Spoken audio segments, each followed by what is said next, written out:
It's a football game.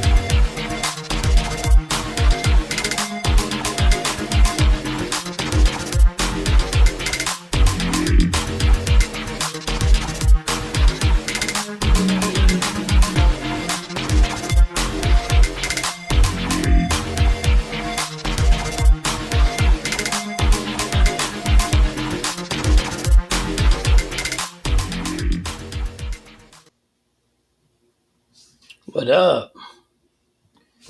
Who we made it. Dude, I kind of slept on it. I was, 4 minutes late. Could have been a lot worse because I was half asleep. But welcome to the breakpoint with Coach C.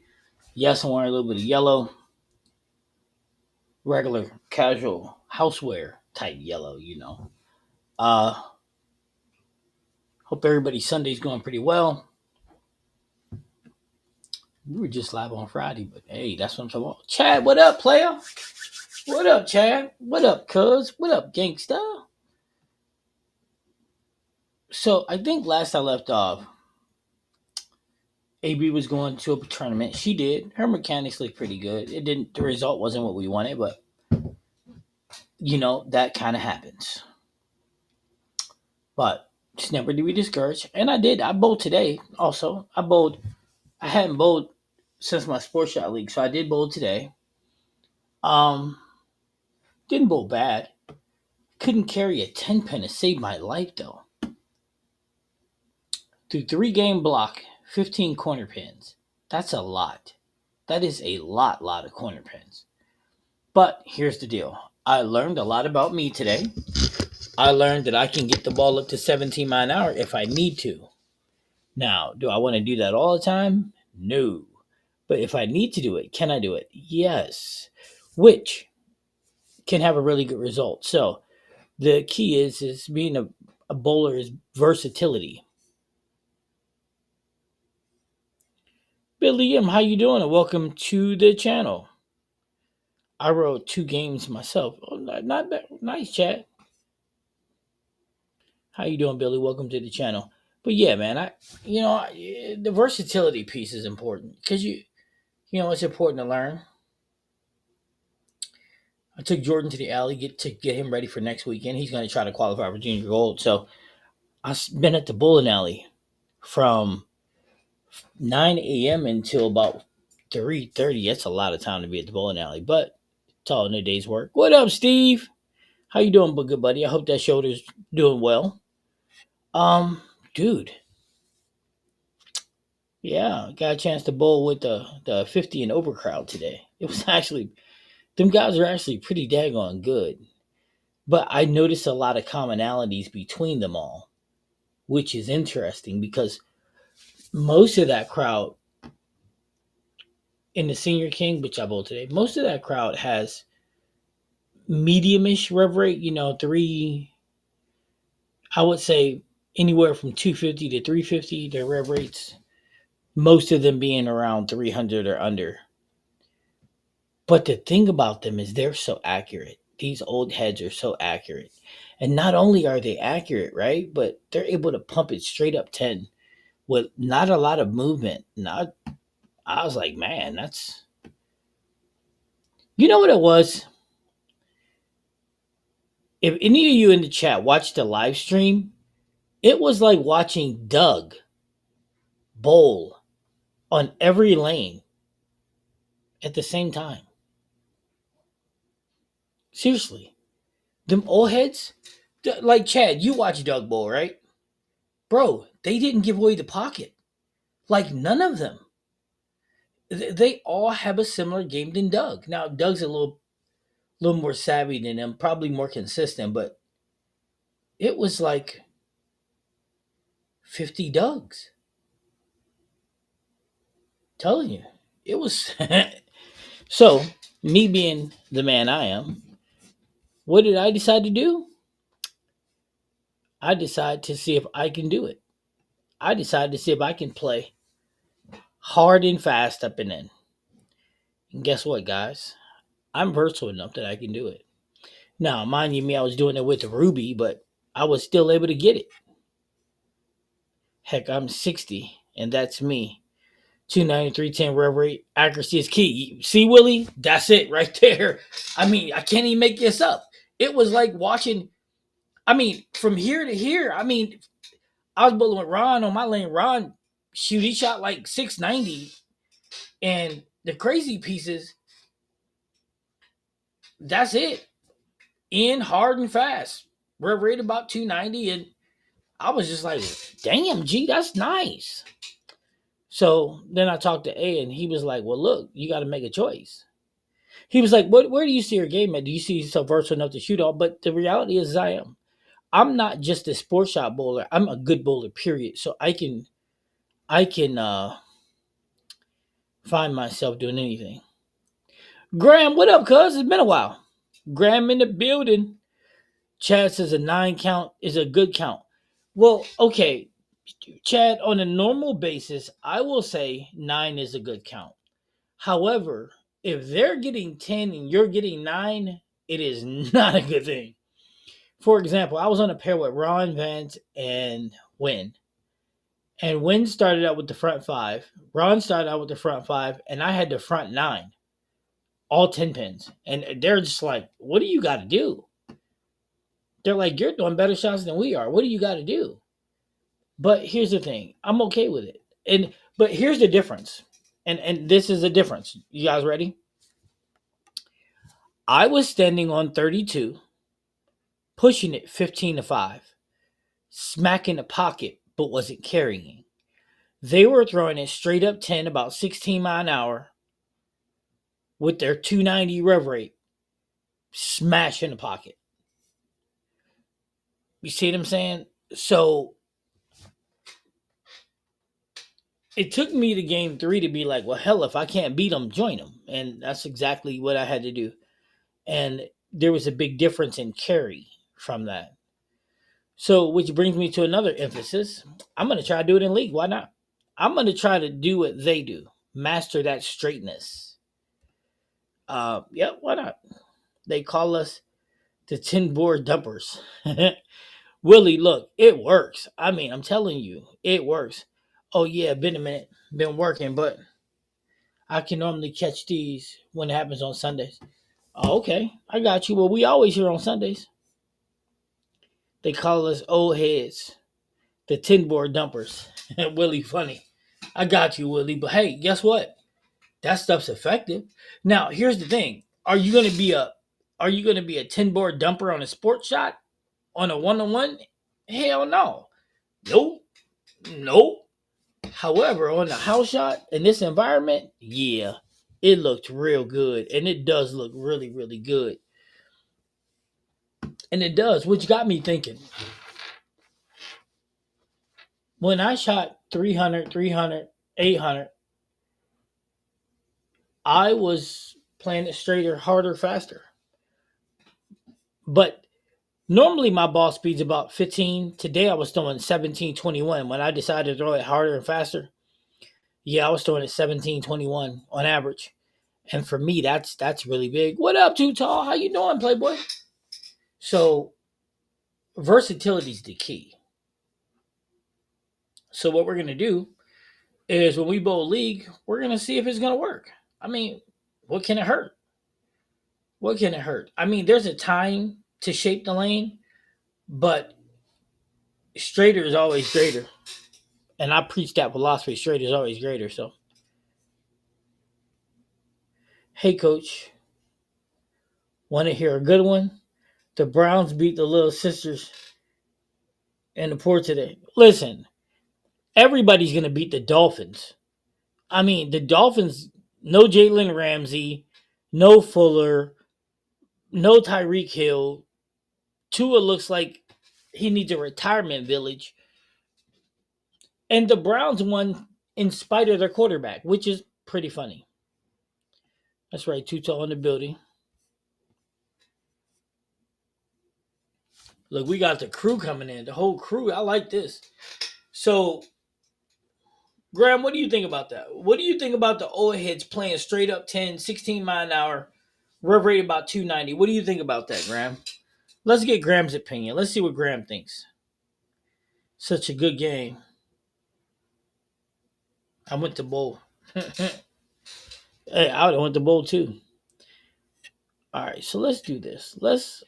I'm gonna put the link in the chat. If anybody wants to come in and tell me what they think about the hard and fast, the old heads bowling thing, hit the link. Come on in. Because this is an interesting topic. If you notice a trend with the house shot killers, they're bowling straighter. Just straighter with weaker equipment, like my artsy vibe has been working for me. See, look, there it is. Listen, so I couldn't carry it all with the Equinox. I couldn't carry with the Equinox solid. I couldn't carry with the Rafter Rain. I was leaving 10 pins like crazy. So I went to the Roto grip, and I was shaping a lane with the Roto grip, and guess what? It was all right.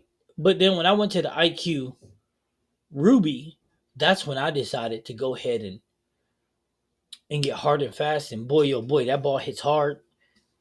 Hooked about a 5 board window. How many tournaments did Walter Ray and Norm Duke win in the 90s playing up 10?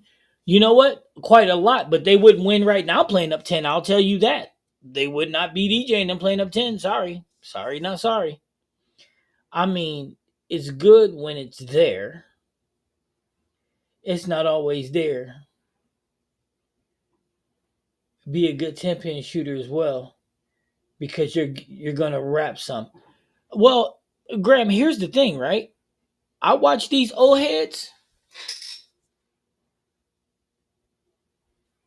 They have few and far between 10 pins because what's happening is by them playing hard in and fast, playing up 10, 11, 12, their ball isn't shaping that much because the oil's holding it, and they're pounding the pocket. I'm talking they're high flush most of the time, dude. It's pretty awesome to see. And I figure, why not put that into my game, right? I feel accuracy is essential, whether you're one-handed or two-handed. Billy, that is 100% fact.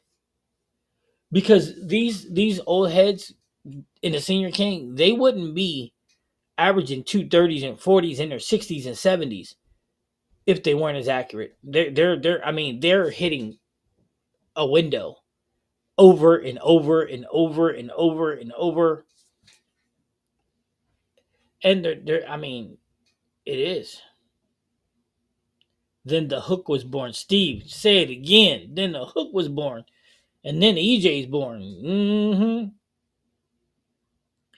Also playing more up the back of the ball, but not necessarily faster, causes the house shot I'm on are still dry right of 10 to 12. Yeah. Well, playing up the back of the ball is going to allow it to be forward faster. So that's a good thing because getting around it's going to make it shape a little more. Right? So the goal would be sure to be at the back a little more. Now, remember, me throwing the ball at 15 and me throwing the ball at 17 miles per hour is going to have two different results, right? See, and that's part of the circumstance that we all have to be considering here. When if you would throw your ball 15 and throw your ball 17, the reaction is going to be different, and it may have a lot. It may be a real big difference actually, because at 15 the ball's gonna have a lot more time to shape. At 17, that window is going to close. It's going to be a smaller window to hook because how fast you're throwing it. Now, if you're throwing it 17 mile an hour up 10 with oil, with something clean, you're going to get very minimal hook on the back end. Now, I figured out to throw the ball 12 to 8 at 17 mile an hour. So then it's touching the dry around 8. It's touching that dry about 43 feet. And then it's getting me minimal hook to the pocket, and believe it or not, it's blowing pins up because it was storing. When I went to it, it was my ball was storing so much energy that it was just pounding the pocket. Playing around 10 is my favorite line. I'm not a controllable moving in and creating more angle. You're not comfortable with that? I would have, Chad, I would have thought as much as you, Bo, you'd be really comfortable moving in. That's what I would have thought, but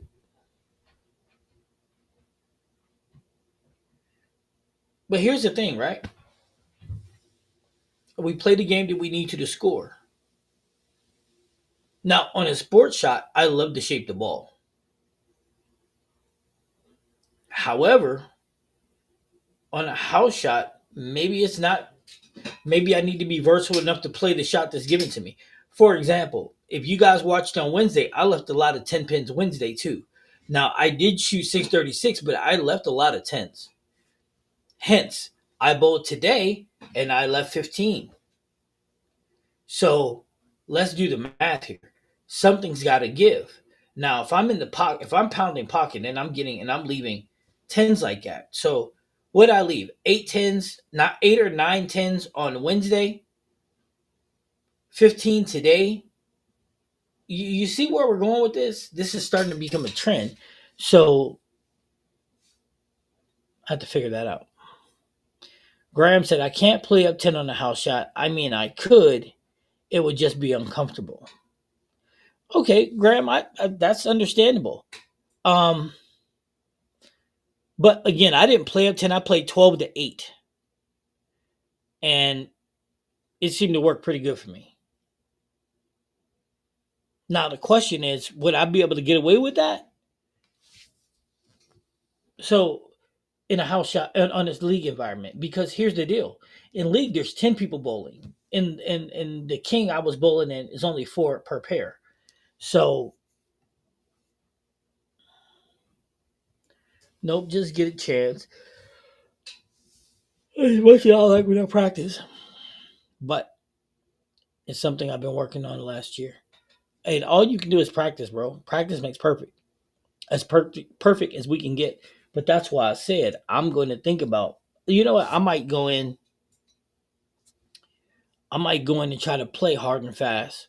Playing that 12 to 10, 12 to 8, 13 to 10.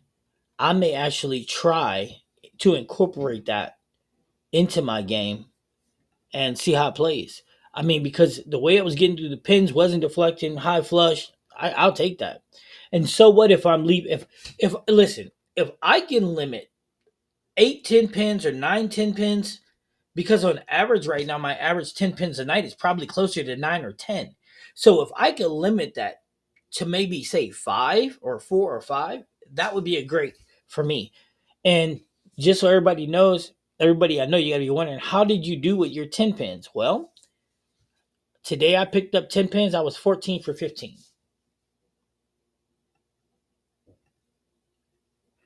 My speed has gone up to 17 from 15, and I'm playing 7-8 board to the left as a left-hander than I was at 15 mile an hour.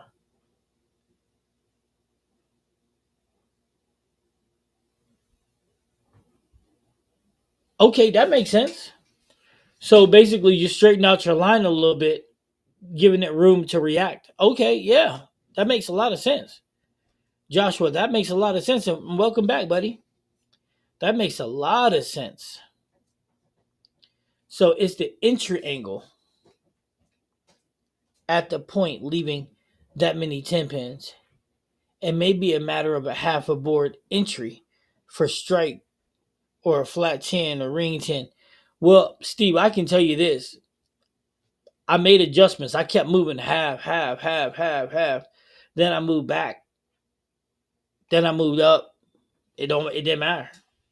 It just didn't matter. It didn't matter.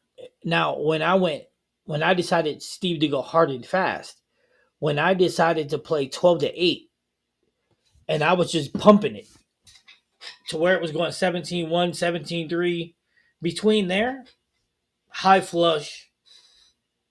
And it's funny because I threw five in a row like that. Once I decided I was going to do it, I threw five bagger. And then the one ball that I threw that touched 16 left me a 10 pin.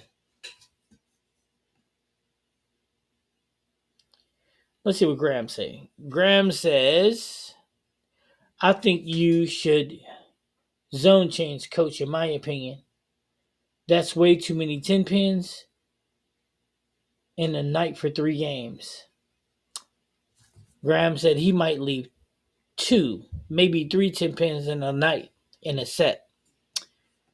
Um, Graham, you're preaching to the choir, bro. I'm going through three different zones. I would like today, for example. I went to three different zones. I changed my angles from okay to really all the way to steep, all the way to back to hard and fast. And when I got back to hard and fast, that's when I stopped leaving 10 pins. Well, let's see. I threw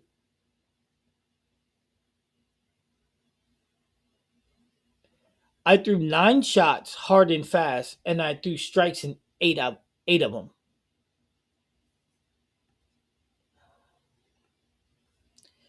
Too Tall says, "Welcome, Joshua.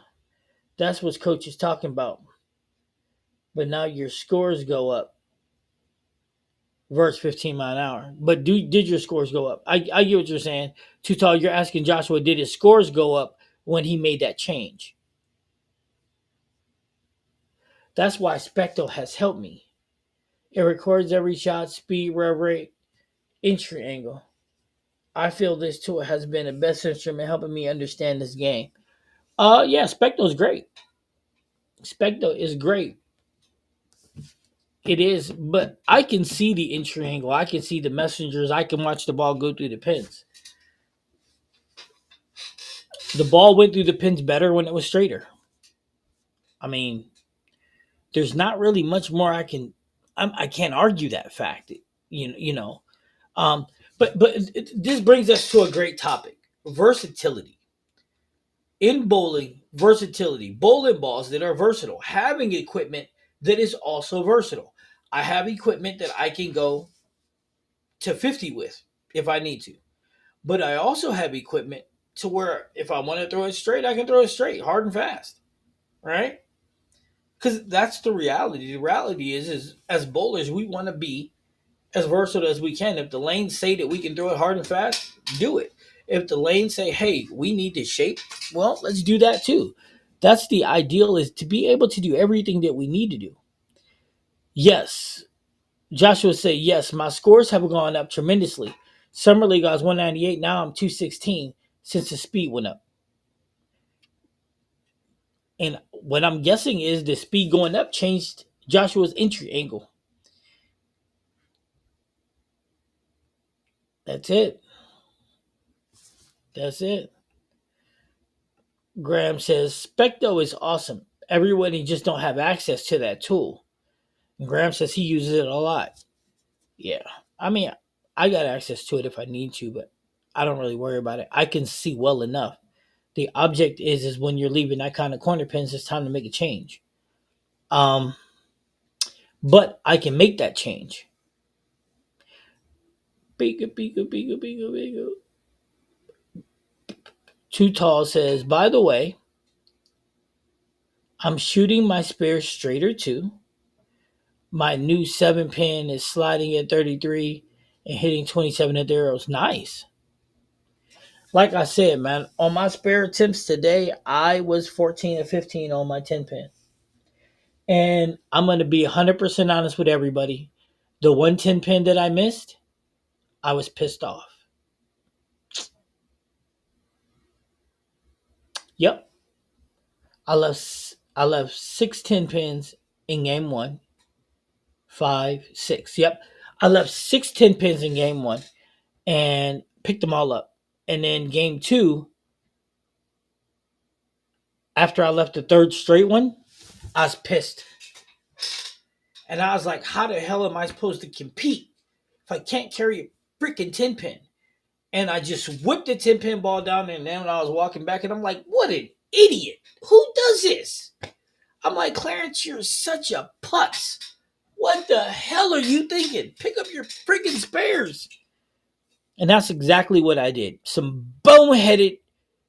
Oh, I was just boneheaded. I allowed, just like we were talking about Friday, emotions. Emotional. But I wasn't emotional because of, I was emotional because I wasn't emotional. I was just like, this fucking, excuse my language. I was just. But then I buckled down. I didn't miss any more makeables. Anything else, I split a couple times, but I didn't miss any makeables other than that. So yes, made it not lose as much energy trying to hook the lane. Okay, Joshua, that's very smart. Correct. By not shaping the lane, the ball lost less energy and had more energy to get through the pins. Correct. That's what I'm talking about, Joshua. I like that too. He raised his average 17, 18 pins. That's good.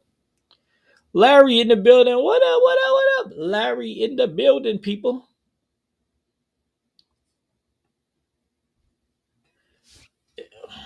What's crazy, Graham? What's crazy? By the gram. Yep, Larry in the building. What's good, Mr. Larry? And Biden by the gram. Yeah, so that's the key, man. Is I got agitated, right?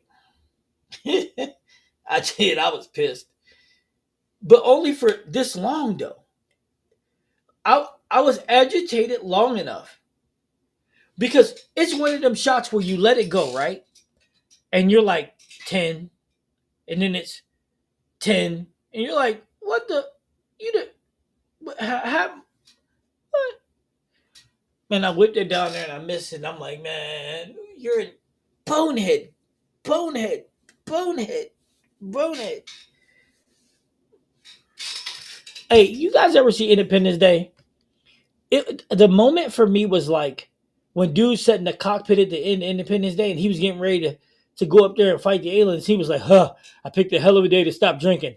That's exactly how I feel. Now I don't drink anyway, but that's exactly how I felt. Like, oh, I picked a hell of a day to stop drinking because I allowed it to get to me. And then I sat down and I busted out laughing. And Ron and them looked at me and they're like, you all right?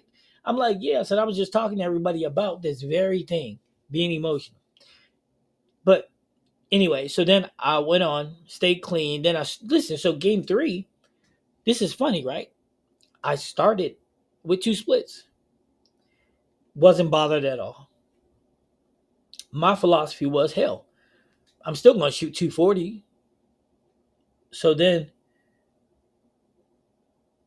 that's when I decided to go hard and fast. I was like, well, I mean, it can't hurt me to do it. So then I threw it and I left a 610 because I was trying to figure out the line I needed. So then I picked that up. And then I was like, okay, so now we close. So then I got on 30 because I was on 31, 32. So then I got on 31. And I was like, okay, so we're going to move. And I'm thinking like we're going to go 12. And I was going to go 12-10. And when I threw it, it deflected a little bit and it ran right through. And the 8 pin was like, ooh, psych. It was like psych. I was like, all right. So then I was like, okay, we're gonna go 13-10, and then that's when I threw the 5 bagger, and then in the ninth frame I dropped the speed. It just I don't know what I was doing, but I dropped speed from 17.2 to 16 and left that ringing 10, and I was like, yeah, all right. And then 10th frame, threw the strike, but it wasn't really benefiting me, so it happens that way sometimes. All right, let's see what Steve got to say. Steve says, since July, I have made some minor changes, most notably hand position on the release. It's truly understandable. It's truly understanding my gear. I only throw 4 balls. Only one that changes is game one ball, game two, and game three. See, here's the thing, man. I don't like changing. If I don't have to change balls, Steve, I ain't changing. Summer League was my first ever league, so the practice and the experience has also helped. But I bowl like 3 hours a day, 6 to 7. days a week. Man, you bowl like I used to. I can't do that junk no more. My knee be like, la la, I don't fit you. My knee be like, dude, no, that ain't gonna happen. Cool. Larry at my son's house. He is cooking dinner today, spending time together. What up, Mr. Graham? Glad to see you. Yep, Mr. Graham back in the building. What up? Larry, like, what up, though? You can tell Larry old because Larry hit you with the what up, though. With all the balls I had too many minds. Now I'm setting my head to use that set for that night. See, Steve, that's a brilliant understanding of oneself right there. Too many balls, you want to throw too many different things, too many minds. See, for me, it's different. And A's been saying this for probably about a year. A has been saying A's been saying that I have grown numb to bowling balls. Like he's like, you're like, well, because he's like, you don't get excited anymore. I used to be excited about balls that's coming out, and he's like, you don't get excited anymore. And I'm like, that's not true. I do get excited. I was really excited about the Rafter Ring, really excited, and I'm so excited. I was excited about the tank. I was excited about the Primal Ghost. I'm I'm excited every chance I get to throw the amp. I'm excited. Just because I don't look like it, don't mean I'm not. Let's see what old Graham got to say. I haven't been bowling. Just now about to go back home here next week. Larry, been on the road. I have forgot about you. That's good. I'm glad you ain't forget about good old Larry, man. Larry, good peoples. I agree, Steve. I'm I'm left-handed, can stay in the same ball most of the league. I usually only change balls once, but if I'm changing balls a lot, then I'm not having a good night. That's a fact. If you're changing balls a lot, you're not having a good night. You're not. You're just not. I watched these old heads today throw the same ball, qualifying, match play, the same line. I'm like, man. And then I thought about it. Like Drew's rub rate's about 450, but Drew throws it about 17.5, 18 mile an hour. And that's why he can stay in it so long. And that's why his balls don't over rotate a lot. But when he gets it down into the 16s, you guys see he leaves a split or something. It's starting to all make sense. Yeah, I'm working on less equipment, fewer ball changes too. Arctic Vibe High Road for my Dry Tuesday, League Venom and Primal Rage Evo on Friday nights. Okay, I can see that. See, and this is a great thing that you guys are, along with myself, we're sharing our best practices. We're sharing what we're learning. And for the new bowlers, the people who aren't at the level that some of us are at, this actually is benefiting them because they're starting to understand, like, hey, ball changes aren't a good thing. You know what I mean? Bowled new house today. Game one smoked it. By third frame of second game, it became uncontrollable. Switched and good to go. Game three, oil pushed too far right. Went to the Motor Max Trail and did well. That's good, Steve. Look at that. Steve using that Max Trill. Boy, that Max Trill is lethal. I keep telling y'all, Graham don't know about that. The Max Trill Pearl is secret. It's a secret weapon. You listen, listen. When you want to go to Superman, when you want to take the Clark Kent glasses off, go to Max Trill Pearl. Facts. But yes, I'm gonna learn. I'm gonna start playing harder and faster. Long as my knee holds up, I'm good. But it's just another piece to the puzzle that I'm going to see if I can't add. Because here's the deal: if I can play hard and fast, then I should be able to shoot 300s at a high clip because it's just about becoming comfortable and accurate at it, which I don't see it being a problem. Joshua said, "Love the Max Trail Pearl." Come on, man. The Max Trail. The Max Trail Pearl is a beast. Some people like the hybrid. I'm not the biggest fan of the hybrid. The Superman ball is good too. If you don't know what the Superman ball is, that is the Max Trail Solid. It's got the Superman colors. It should have the S for the solid.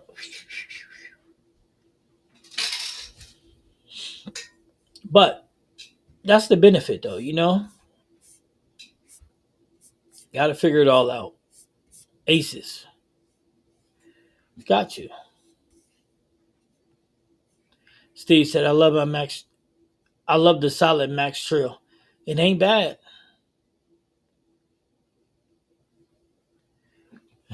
Joshua said the hybrid is finicky because it is. I'm telling you, out of all the Max Trails, that's probably the one that I don't like. Larry, I used my Phase 2 all three games this week and had a 600 series.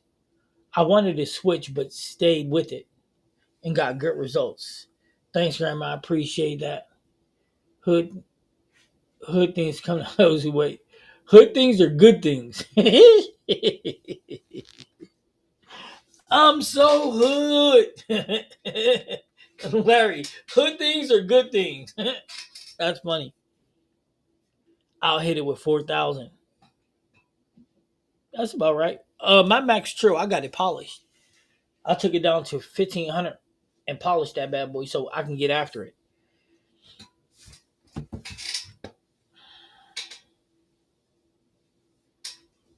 I might even be able to use that. I might be able to use that RST hyperdrive, the solid in league, because I took it to 1,500, but I also put power edge on it. so my so my hyperdrive is shiny. I and I threw it on Chameleon, I think, on third. Yeah, I do the hyperdrive on a Chameleon for 218, and then I had to get out of it. But I think that that's going to be a way for me to go too. And by the way, yeah, great job on your 600, Larry. Too tall said Larry so good with his 600. Larry funny.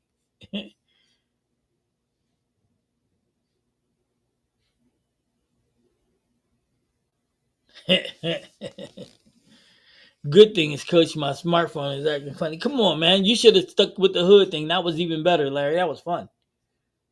I'm so hood. I like it.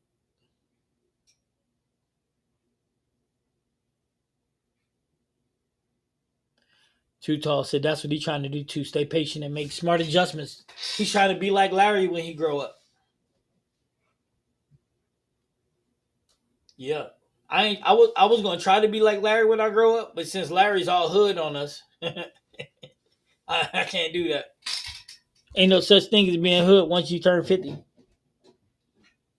Wait a minute, I guess 50's all hood and 50's older than 50, so you know how that go.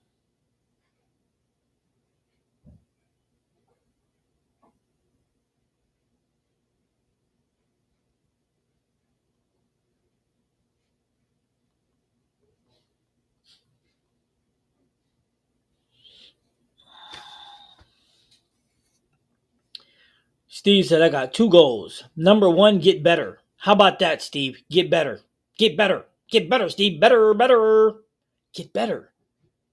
I have two goals this season: 800 and one more 300. Steve, I got a goal this year too for Steve to get an 800 and a 300.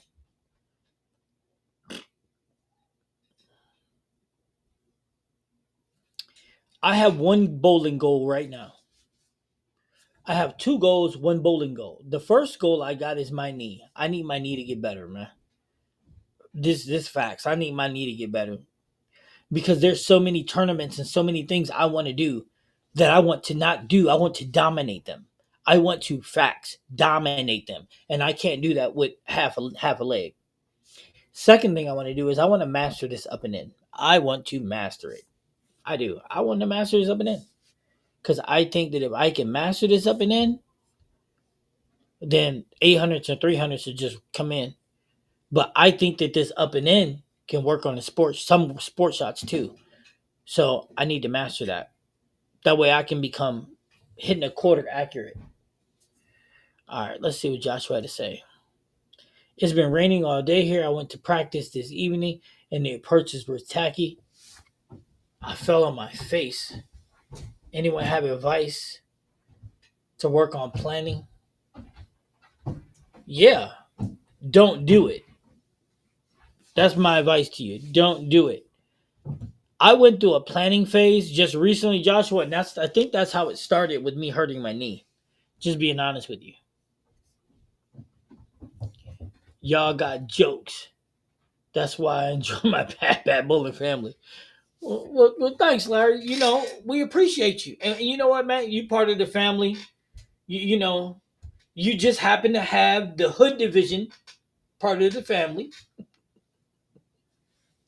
I'm so hood. My boy Larry's the hood part. Larry, listen, I'm gonna need you. You don't got a bowl, but I'm gonna need you, Larry, to show up in Reno because we gonna need the hood section of Bad Bowling. You know what I mean? We need somebody to protect us. However, I better get it done before Thanksgiving because my shoulder is getting replaced. You. Okay, well, you got about a whole month and some change. You got this. Here you go, Steve. This is what we're gonna do between me and you, Steve. Right?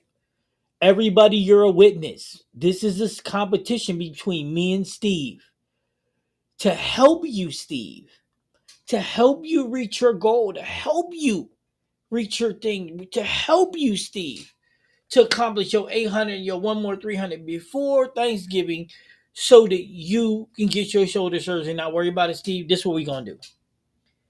I challenge you that I'm going to get them before you do.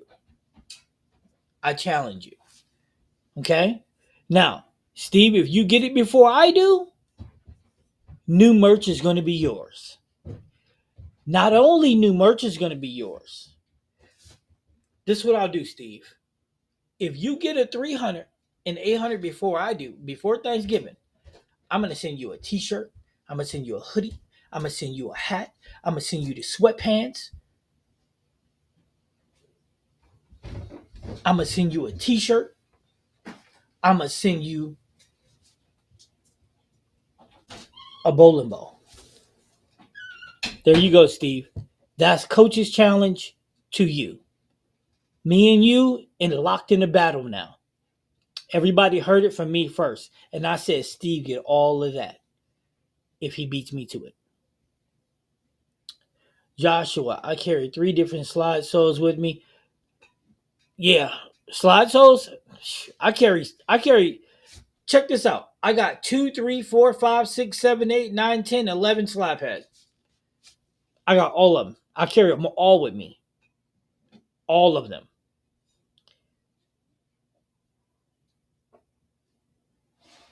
Too tall. I'm glad I had a S10, thankfully. Yeah, I carry all them slide pads with me. I usually have a S8, 9, and 10 in my bag as well. I carry them all. That way, if it's too much slide or not enough slide, either way, that's it.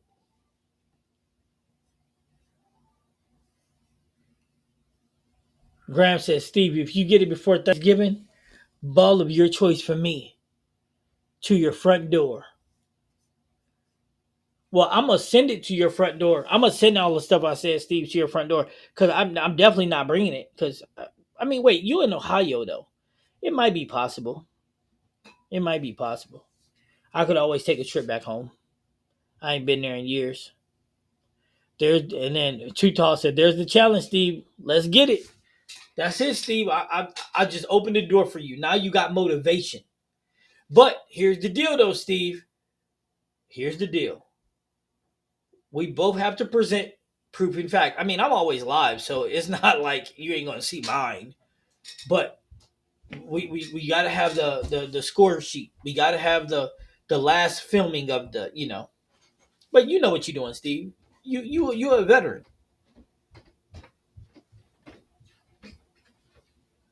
What's up? Okay. Yeah, you're a veteran, so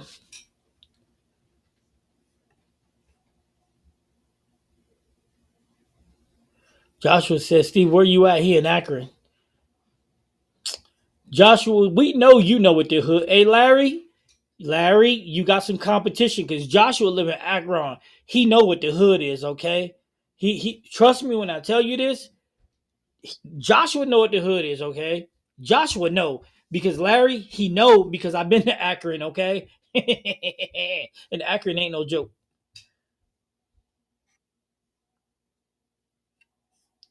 Okay, Larry, Steve accepted the challenge.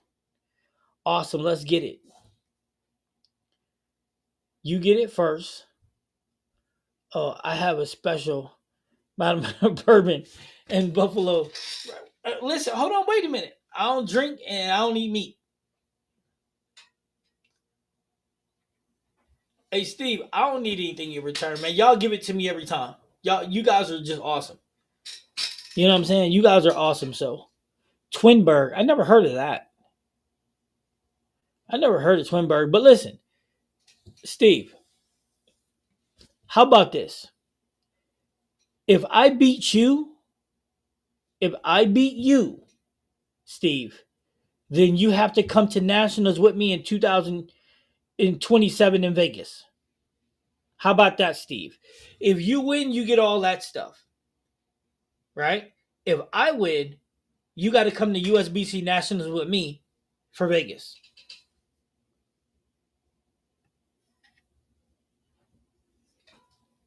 Look, Josh, like 20 minutes from you. That's good. That's good. Just make sure, Steve, you stay out of Akron because that place is a little hood. Hey, Akron is so hood. It gets to it. So this is hood. Akron is so hood. It's like this. It's like you need the cross symbol, right? This is hood that we I come from. We be like hood. Akron is like this. Akron is so hood. It's like Uniontown, Pennsylvania. Hood.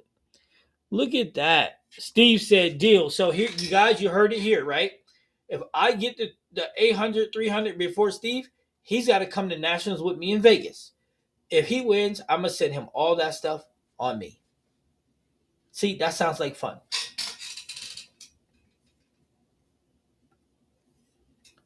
Akron's like a trap house. That's what Akron is like a trap house. Akron ain't no joke. Mm-mm. You know what Akron is? Akron is like being in Sabrini Green's project back in the 80s. That's what that's like. That Johnson's bad. And I ain't saying all of Akron. I'm just saying Akron's got some bad elemental parts up to it. I shouldn't have said that out loud because next thing you know, you guys are have ICE and the military in Akron. Matter of fact, they might be there already. Okay, so what else are we looking at? Anybody else got some goals that they're trying to reach? Anybody else? I better write that down so I know what I'm getting. Hey, Steve, you know I'm just gonna go ahead and shoot that 300 and 800 on Wednesday, right? I'm just gonna go ahead and knock that out the way. That way I can pencil you in for nationals. Larry, I'm gonna need you to go to nationals too, dude.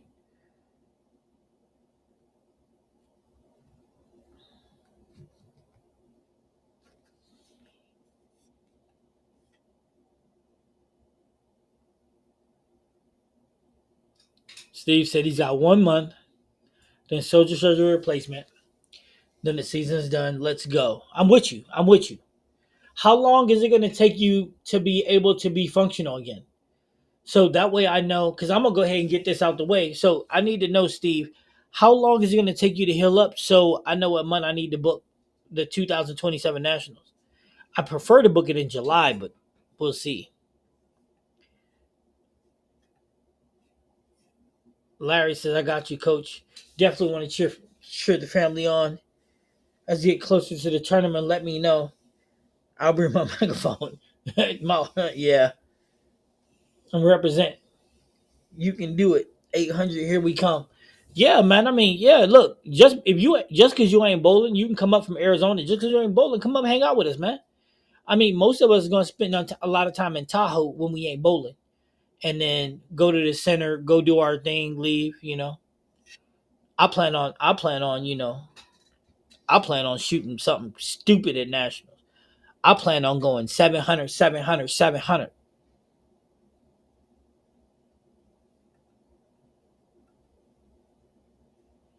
Let's see what Joshua said. I want to get an 800 this season. I got a 300 already. Yep, and I posted that 300 on the thing. Now, Joshua, I'm going to tell you a secret. I don't know if anybody's ever told you this. Shooting a 300 is a hell of a lot easier than shooting an 800, okay?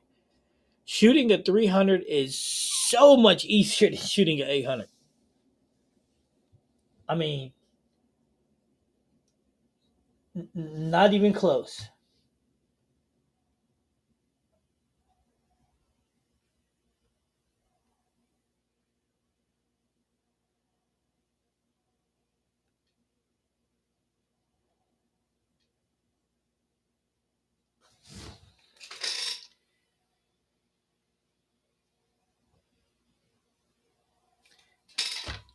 So, a 800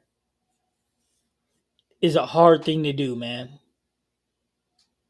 I mean, you can. The thing about an 800 that screws you is you can throw really good shots and blow an 800 just because you left a wrap. I mean, you, speaking of that, Drew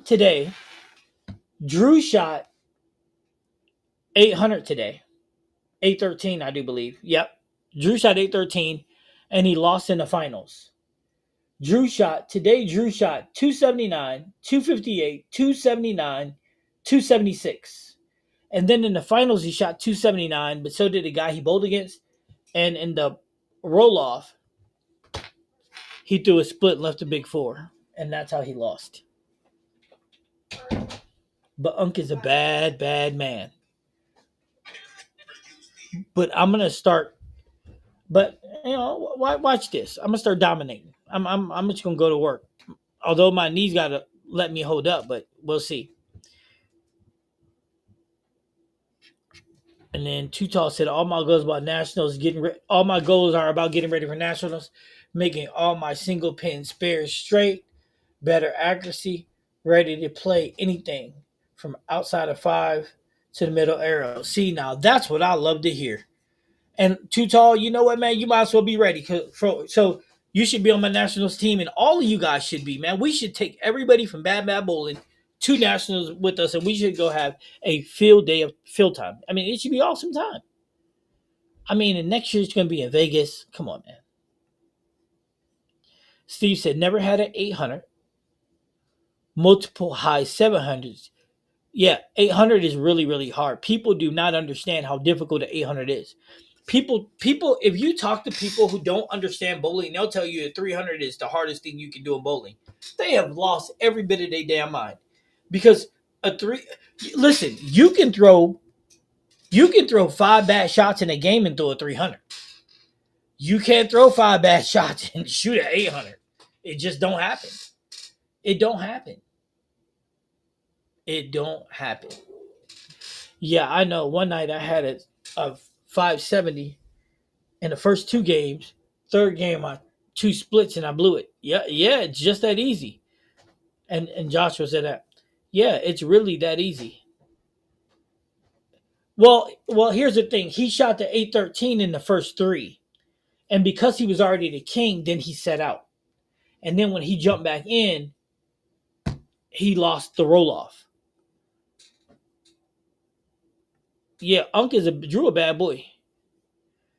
But again, that's that 17 mile an hour, 18 mile an hour fastball that I'm just gonna start throwing. I'm just gonna start doing it. I don't even care. Look at that. We got another Nationals guy for 2027 Vegas. Joshua said he's in. And Joshua, we're gonna hold you to it. And do whatever the team needs to succeed. Look, that's what I'm talking about. Team players, we become unstoppable. Unstoppable.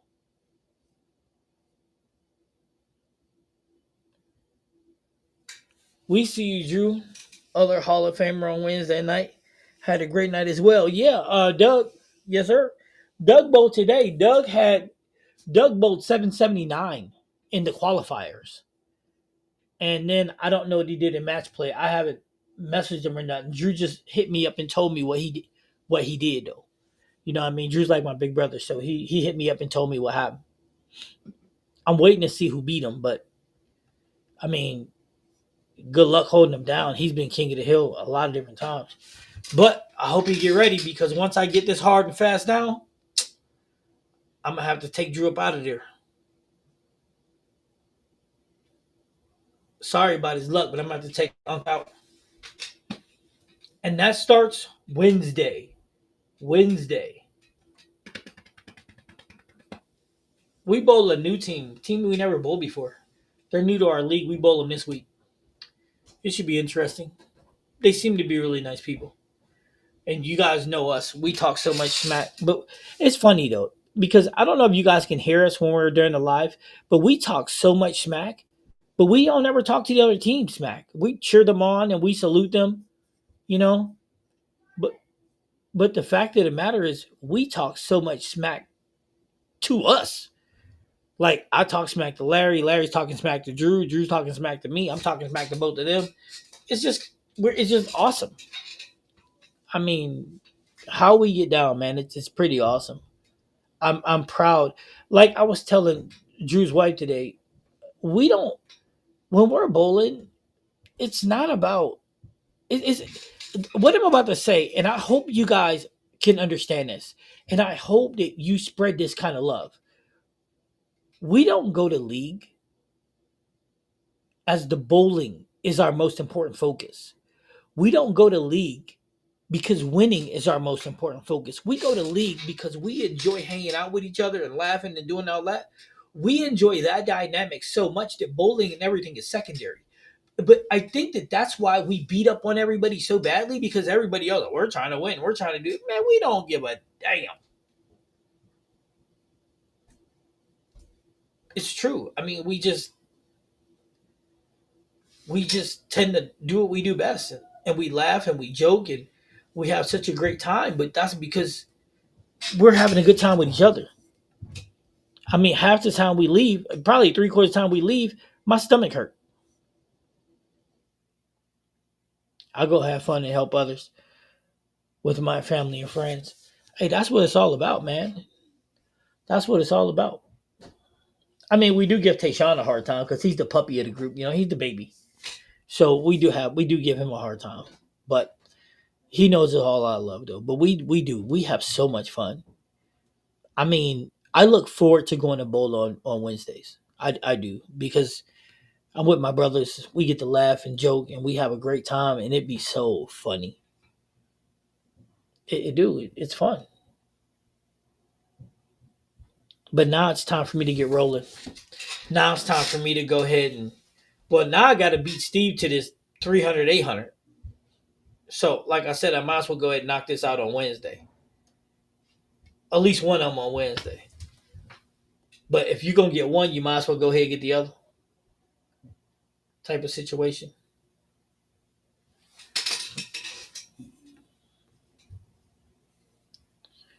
Joshua said, "Trust me." Joshua said, "Trust me. I still want to win, but if not, it's no big deal because I still have a great time." Yeah, Joshua, that makes sense because that's how we are. Winning is secondary for us. Somebody, when we said that to somebody last week, they said it's only secondary because you guys always expect to do it. And we're like, no, because we've got the brakes beat off us twice last year. And we were like, whatever. We're like, it happens. We're like, whatever. We ain't going to be mad at you. Your best chance to do it is when you catch that early 300. Go get it, Coach and Steve. See, when the last 800 I shot, the last 800 I shot in league, I should say, I didn't shoot a 300. Sure didn't. Nope.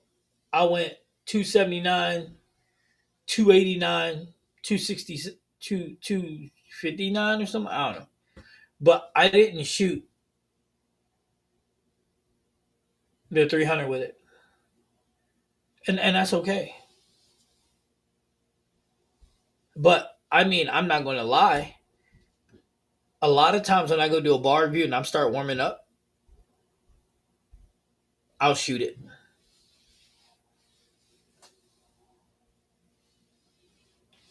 But let me tell you guys a secret.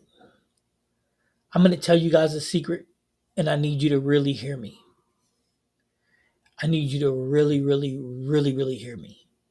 Because I'm going to talk smack about every person that does a bar review. So I'm going to tell you this. When you go to the lanes and practice by yourself, if it's a fresh shot, you should never count the scores. Why do you ask?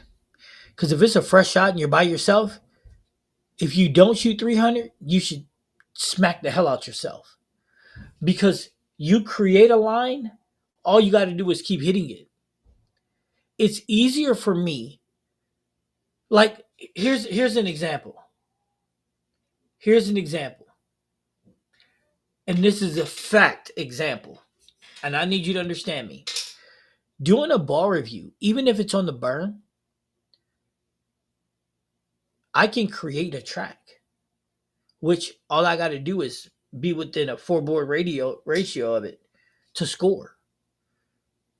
If it's on a fresh, I create the track. So what I'm saying to you is when you're on a lane by yourself, it's easier to score, whether it's burn or whether it's fresh. So shooting a 300 on a pair is easy. If you're on one single lane and you're doing it, it's really, really, really, really easy. Now, any bowler that has a lot of talent, a lot of skill, who understands the game, know what I'm saying? It's fact. It's fact. If you're on a fresh pair by yourself or a fresh one lane by yourself, lane or pair, and you create a trap, you can shoot 300 easy. It's easier to shoot a 300 by yourself than it is with league. Can anybody tell me why that is? Can anybody tell me why that is? Please. I will make sure in league this week, I'll be wearing my Bad Bad Bowling jersey. I won't wash it until I.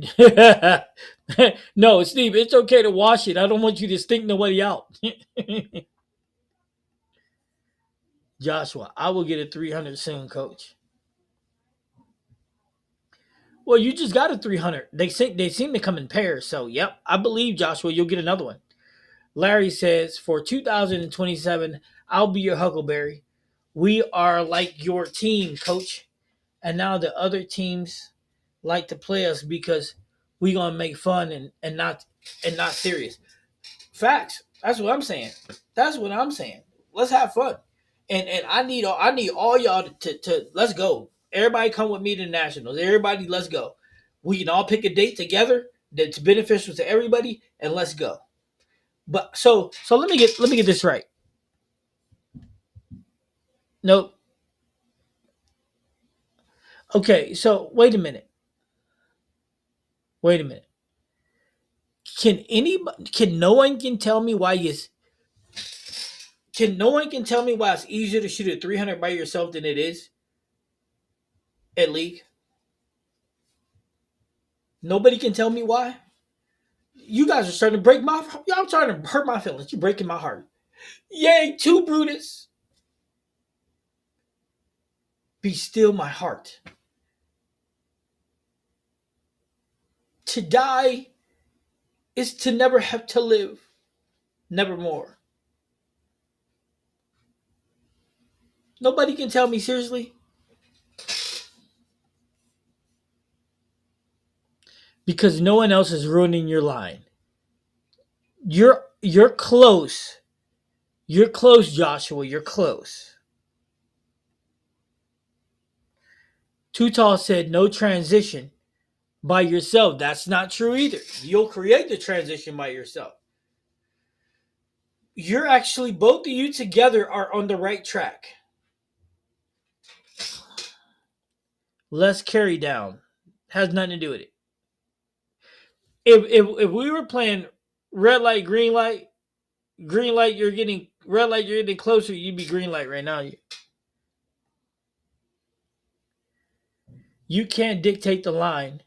No one will mess it up. You can't dictate the line. Nobody will mess it up. That group except you. You're on the right track, Steve. Oh, because of transition. There's not 10 other balls ruining your line or carry down much slower. Oh, even Graham ain't 100% right. No pressure when you're by yourself. Oh, Larry, that is brilliant.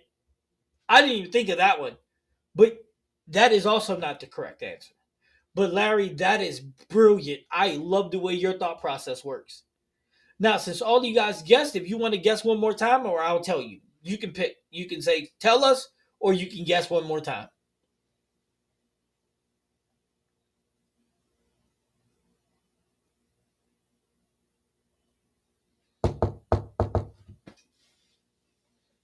Man, you guys had some really good guesses. And when I tell you this, you're going to be like, dude, really? That's what y'all going to be like. Y'all going to be like, coach, really? That's why y'all gonna be like, coach, for real, for real? This is really, coach. But what I'm about to tell you is facts. See, y'all gonna learn something else today. Every time we on the channel, y'all gotta learn. So I gotta give y'all some knowledge before I leave. Every single time, we gotta teach y'all something. So Larry had a good one. No pressure when you're by yourself. When you're by yourself, you're right. It's just you and the lane. But you shouldn't feel pressure anyway because you're by yourself bowling anyway. It's always you versus the lane. You ain't bowling nobody else. You ain't bowling for them and they not bowling for you. Okay, so since I don't see, oh, here we go. One more thing.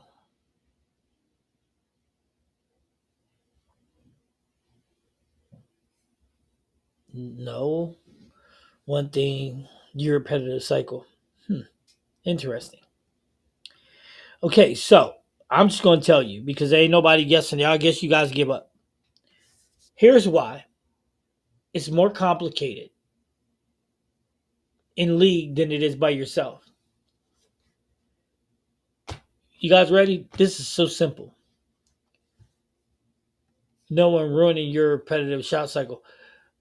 Okay, so here's what we're gonna do. I'm gonna ask a series of questions. Your guys' answers is gonna dictate everything. When you throw your first shot at league, right? You following me? By the time it's your turn, so if we're bowling on 1 and 2, all of us, right? And if you throw your first shot, it's a 5-man team, and we're bowling a full another team. When you throw your first shot on lane 1, how many people will bowl on lane 1 before you go back there and bowl your next shot? How many? How many people? Anybody? I need you to keep this in perspective because it's going to bring up another topic. And then, I'm not going to try to keep y'all on all night, but so we're going to do this and then one more topic. So if 3 to 6, Joshua, do the math. If there's 10 people in league bowling and you bowl, then that means 9 other people's got to see the two. And Tutal said it, 9 other people. I said it's 5-man leagues. So each team has 5 people, right? So you're bowling a whole nother team. So if you're throwing a ball on lane one, how many people will bowl? It can't be 5, Stephen. It can only be 9. If you're first or you're last, it doesn't matter because their whole team's going to bowl, then your team's whole team's going to bowl. So it'll always be 9 people.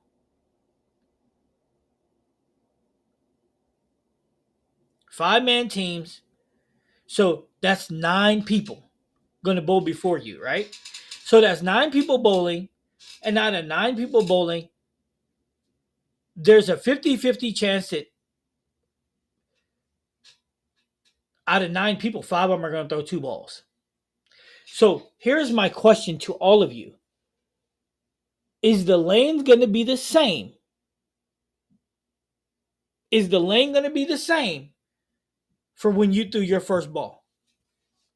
So when you get back up on lane one to throw again, is that lane going to be the same? And it's okay, Steve. I get it.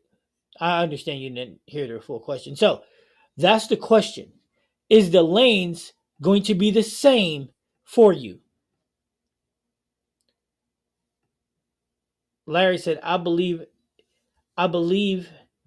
it's the environment and being focused on repeating the same shot. That's not the question. The question, Larry, is this: are the lanes the same on lane one? Your first shot, all the way back around after 9 other people, you bowl your second shot. Are the lanes the same?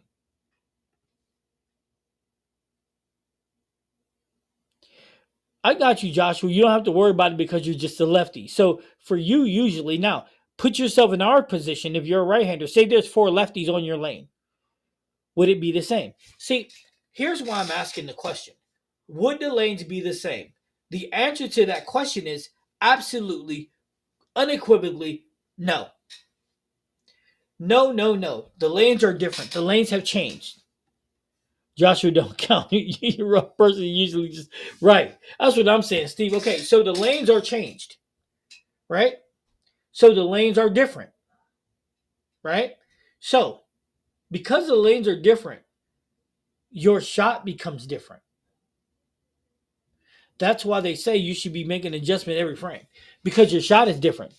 So this brings us to another question. So say with 10 people bowling on a pair, 10 people, 5 on each team, and you get up on lane one and you throw a shot and you leave a wrap 10. When you get back up, do you make an adjustment for that wrap 10? That's the question. Do you? See, this is the stumper. This is, remember that show, Stump the Swami? This is Stump the Swami. Things that make you go, hmm.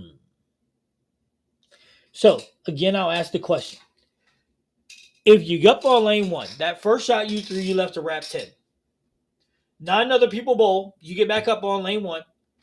Do you make the adjustment for the wrap 10 that you left before? Hmm. And I'm just asking for a friend because we all hood. That's right. Unless you're in Akron, then you all hood. No, I'm just kidding. I like Akron. All right. So, what do you guys think? Anybody? And for you, Joshua, that'd be the 7 pin. Do you make the adjustment for the wrap? When it comes all the way back around, it's like a rotary phone. No, no, no, no, no, no, no, no, no, no, no, no, no, no, no. Steve says, no, not yet. I wouldn't. Okay.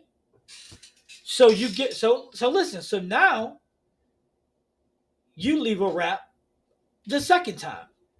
So the third time you get back to lane one, right? Now it's after 18 people's bowled on it. Now do you make the adjustment for the wrap, Steve?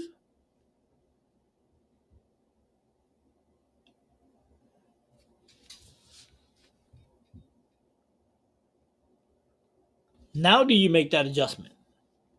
Now it's after 18 people have bowled on a lane. It's actually 20 people because you got to count yourself twice too. So wait, it's 18 or 27, whatever. But either way, everybody's bowled on the lane.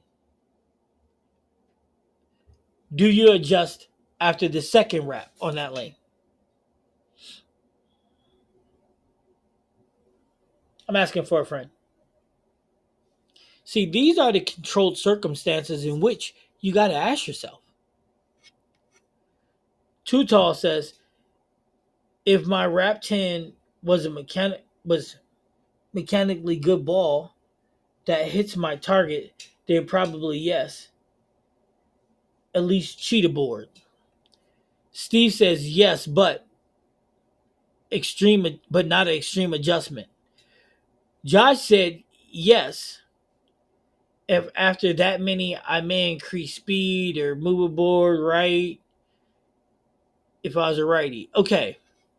So my question then becomes, what are you adjusting to? What are you adjusting to? Because okay, here's my point. After throwing your first shot, the lanes aren't the same as when you threw your second shot. When you threw your third shot, the lanes are different than it was for the first and different than they were for the second. So what are you adjusting to? Aha! See, it's like Coming to America with the spoon joke. You remember? He says, remember, he says, taste the soup. He says, okay, fine, give me the spoon. Aha! Help a brother out.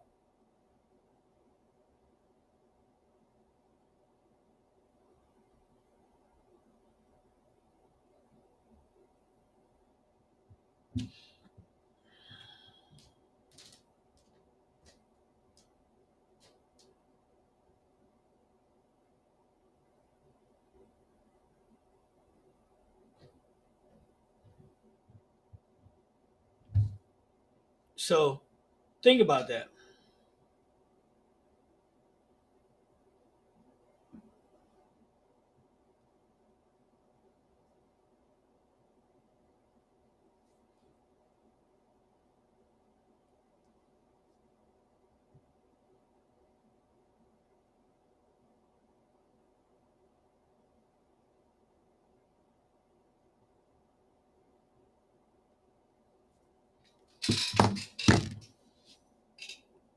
You're basically guessing.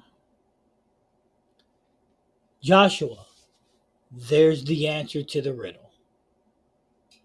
If you make an adjustment predicated after all those people bowling, because here's what you have to understand, the lanes are never the same as the shot before, ever.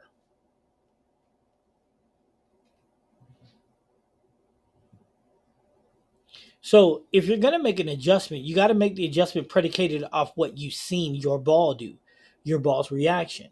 So my question then becomes, is your ball reaction going to be the exact same the next time you throw it? See, these are things that I'm promising you most people don't think about. They don't think about the commonalities that happen in bowling, but these are the things that you have to think about. Because some people say rule of thumb is, if you're bowling in a 10 person league and there's 10 people bowling on your pair, most people say rule of thumb, don't move. Most people say don't make the adjustment at all, because you're making an adjustment to an X equals Y situation and you don't know what X and Y is. Some people say move forward, some people say move back. But if you would ask those same people, what are you adjusting to exactly? They can't tell you. They can't tell you what they're adjusting to. You can't adjust to something you can't see. Like air, you don't see air. We breathe it, we know it's there. Like the oil, we can't see it, but we know it's there. How do you adjust to something that's changing over and over and over again?